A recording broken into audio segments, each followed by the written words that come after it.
Hello and welcome to my YouTube channel. In this video, we are going to talk about operational amplifier and how to analyze operational amplifier circuits.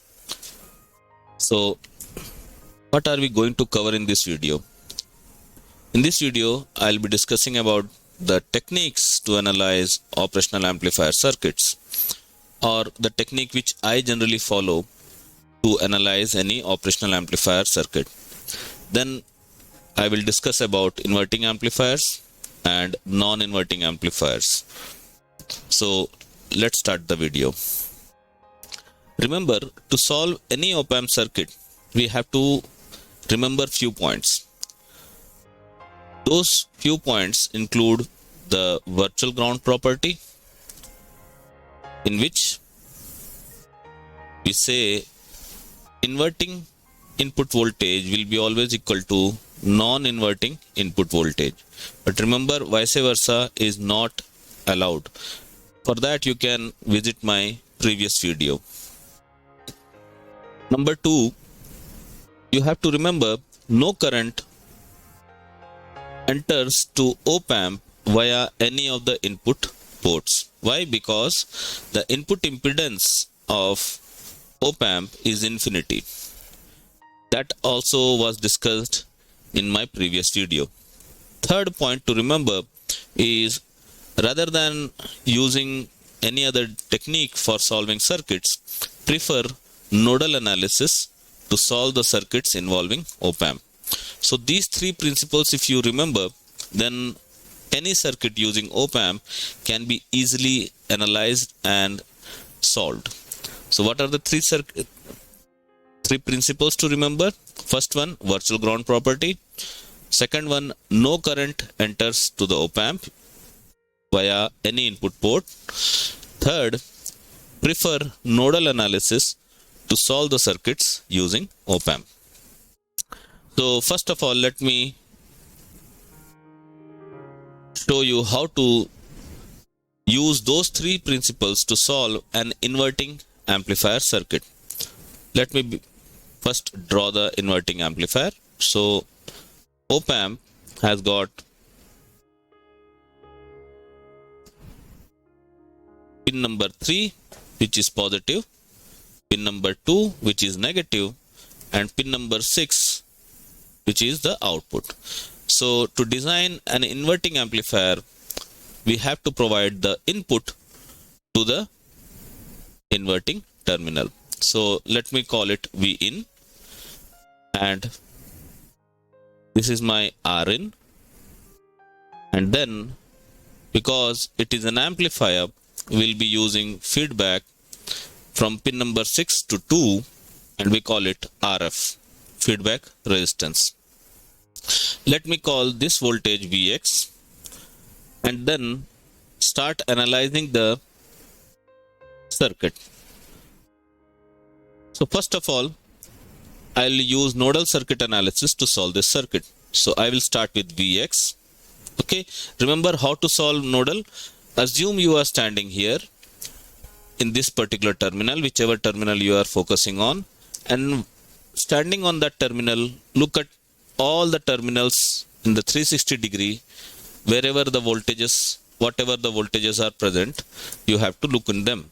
For example, Vx. So Vx. So first of all, Vx minus Vin upon Rin divided by Rin. That is the current. Okay, this is the equation for current. Plus, remember, I always will start with the plus sign. So Vx minus V0 upon Rf. Is there any other voltage? There is a node here, but remember, no current enters into the input terminals. So therefore, no equation will be generated in that particular node. So total sum will be equal to 0.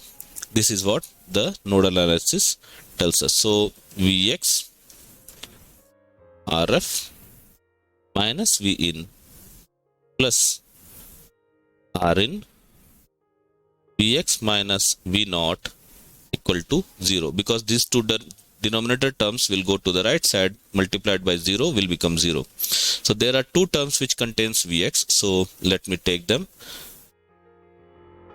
Vx Rf plus Rin.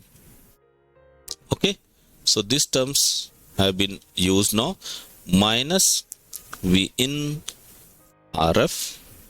Okay, so this is also used.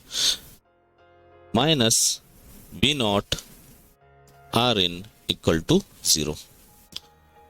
So here we will stop and take a look on the second property, that is the virtual ground property. Therefore, by virtual ground property, the voltage at pin number 2, this is our pin number 2 and this is our pin number 3. So voltage at pin number 2 will be equal to the voltage at pin number 3. So voltage at pin number 3 is 0. Therefore, the voltage at pin number 2, that is Vx, will be also equal to 0. So by virtual ground property, Vx will be equal to 0.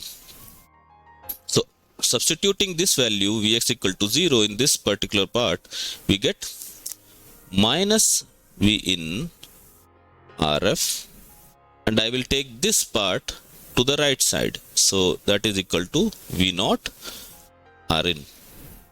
Okay, or we can say V naught equal to, okay, I am interested in V naught.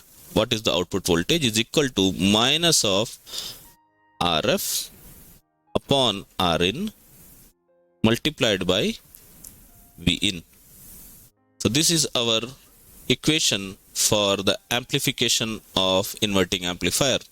So to increase the gain, we have to just focus on these two resistors.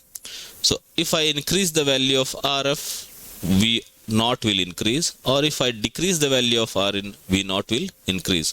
So this is our final equation. So remember, V naught equal to minus Rf upon Rin multiplied by V in, and this term is known as gain of the inverting amplifier.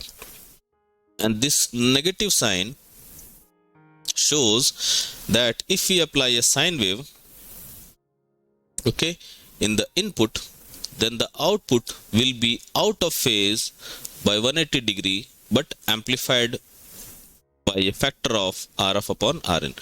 So negative sign represents that the output will be inverted by minus 180 degree. So that means this shows 180 degree phase shift.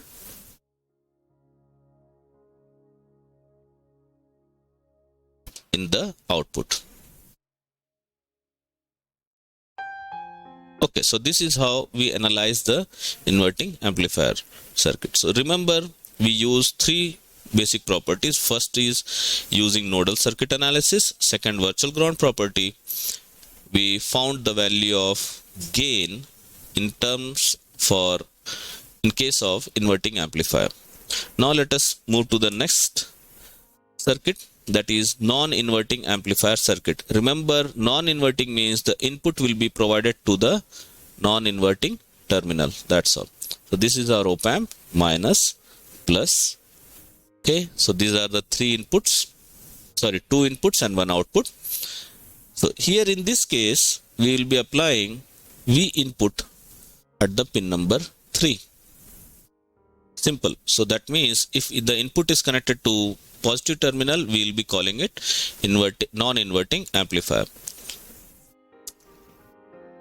Okay, so let me just complete the circuit. So this is our node and feedback resistance at pin number 6. So this is Rf, feedback resistance, Rin, input resistance, and there will be no input connected to the inverting terminal.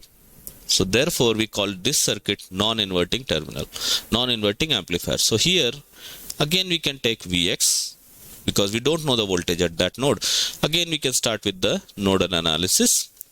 Here we have the V naught. So Vx minus 0 upon Rin. So I don't have to keep 0 there. So Vx upon Rin plus Vx minus V naught. Vx minus V naught upon Rf that will be equal to 0, because there is no current, or there will not be any current which is entering into the input number 2. So let us solve this circuit. So RF, Vx RF, okay, plus Vx Rin plus V0, sorry, minus V0 Rin equal to 0.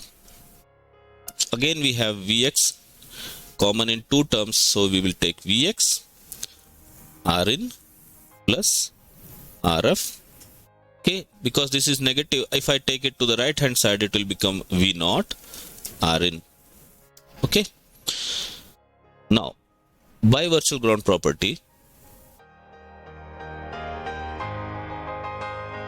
Vx, that means the voltage at pin number 2 will be always equal to the voltage at pin number 3.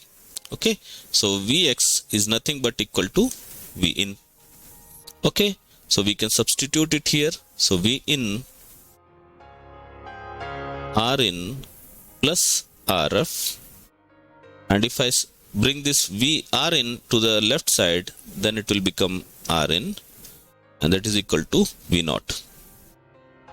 If I simplify this equation, then V0 equal to 1, because Rin by Rin 1, plus RF by Rin multiplied by Vin. So this is our complete equation for the output voltage V0. And like in the previous equation, this term is our gain. So the gain of the amplifier is equal to 1 plus RF by Rin. So by choosing the value of RF and Rin, we can change the gain of the amplifier. So to increase the gain, we have to increase the RF, or we can decrease the Rin, depending on our choice. So this is how we can simply solve the inverting and non-inverting amplifier circuits using basic principles like use nodal analysis, second use virtual ground property, and third no current enters into the input terminals, be it pin number 2 or be it pin number 3. Why? Because the Rin that is here, okay, our impedance, input impedance of the op amp is ideally infinity, or it is very, very, very large. So therefore no current enters into the op amp via the input pins. Now, so what are the behaviors that we can understand from the non-inverting and inverting amplifiers? First of all, let us talk about the non-inverting amplifier. So like I showed in the previous circuit, Vin is provided to the pin number 3, pin number 2 is grounded via Rin, and then pin number 2 is connected to RF, that is your feedback resistance, and it is connected to V0. So this is our feedback path. Okay, so this is our feedback path. Okay. Now, so what we have to remember? To remember the behavior of non-inverting amplifier. So if I apply a sine wave, the output will be amplified version of the input signal, and the output will be in the same phase. Okay, so you can see here the signal is starting at 0 phase, and here also the signal starts at 0. Okay, so the same phase, signal will be in same phase. But remember, we should never push the gain beyond a certain limit, because if we push the gain to be too high, in that case we may push the output signal into the saturation level. So remember, our amplifier should generate a signal which should be less than the saturation level, that is the supply voltage of VCC and VEE. So gain is equal to 1 plus RF by Rin, that we have shown in the previous slide. Apart from that, remember the voltage, output voltage should be always less than the supply voltage VCC and VEE. and the output will be always in phase. So the output is always in phase in case of non-inverting amplifier. So it is not inverting the input. Now coming to the inverting amplifier, the input is provided to the pin number 2 because this is the inverting terminal. Remember, the output will be amplified version of the input signal but phase shifted by 180 degree. Again, in this case, the gain is minus of RF upon Rin. Minus is representing the phase shift, 180 degree phase shift. RF upon Rin is the gain terminal, okay, of Vin, okay. Minus of RF upon Rin into Vin, okay. So the gain should not be so high that the output signal crosses the saturation level. Otherwise, we will find our output signal clipped at the output. So the output should be always less than the supply voltage VCC and VEE. With this, I end this lecture. In the coming lectures, we will discuss more about other circuits using op-amp, and we will also look into some more complicated circuits using op-amp, be it amplifiers or oscillators. If you like this video, then please subscribe my channel, and if you have any doubts or suggestions, please you can put your doubts and suggestions in the comment section. Thank you.